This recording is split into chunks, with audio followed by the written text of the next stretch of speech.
I tried to set her leg. She grabbed my shirt and whispered, "Don't let go." The jungle was alive with sound. Alien birds screeching overhead, insects droning in the humid air, and somewhere far behind us, the muffled thud of pursuit.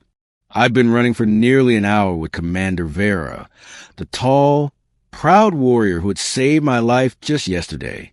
Now she was leaning against a tree, her breathing ragged, one leg twisted at a sickening angle. "Stay still," I said, dropping to my knees beside her.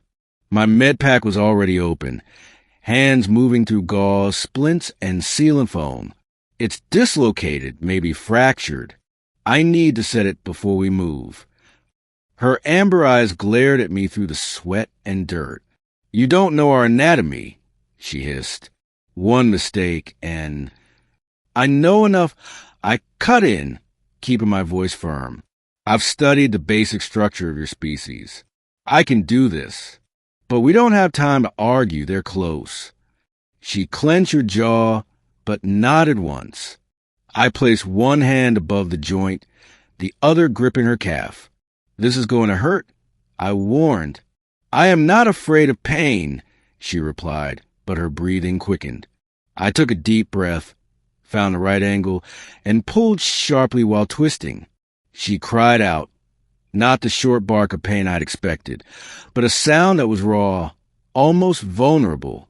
The joint slid back into place with a wet pop, and I quickly wrapped it in the stabilizing band.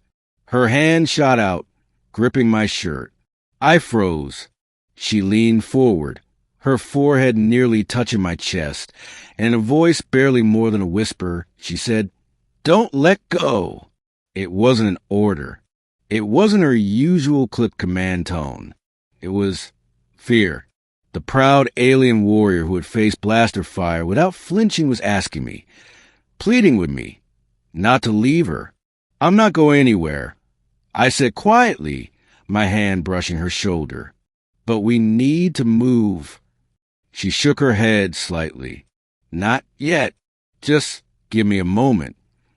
I stayed there, feeling the tremor in her body, the heat radiating from her skin.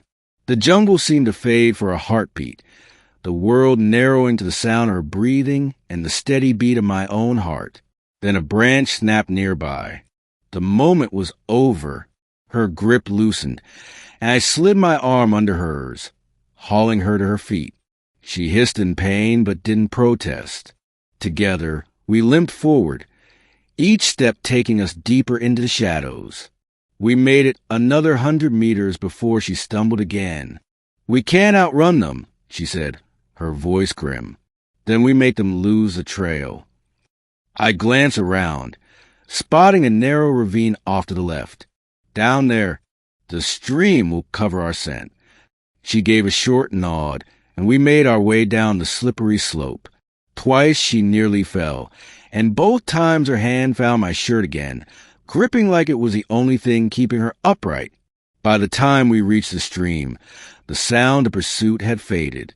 We crouched in the water, letting the current wash away the blood from her leg. Her breathing was steadier now. "You saved me," she said finally. I looked at her. "You've saved me more times than I can count." "It's not the same," she said, her gaze on the water. "You touched me, set my leg, without fear. No human has ever done that, not with one of my kind." "You're not one of your kind to me," I said before I could stop myself. "You're Vera."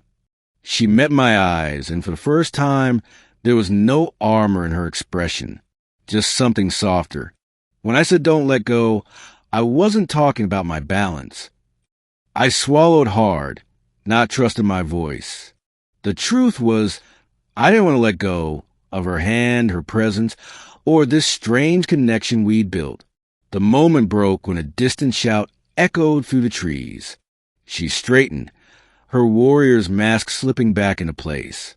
"We move," she said. I nodded, helping her up again. As we limped through the water, I could still feel the phantom pressure of her hand on my shirt and the weight of the words she'd whispered. Hours later, we reached the edge of the jungle, where our small transport was hidden. She climbed aboard slowly, favoring her injured leg. I started the engine, glancing back at her. She was watching me, not with suspicion or command, but something else entirely. "You didn't let go," she said. "Didn't plan to," I replied, and I meant it.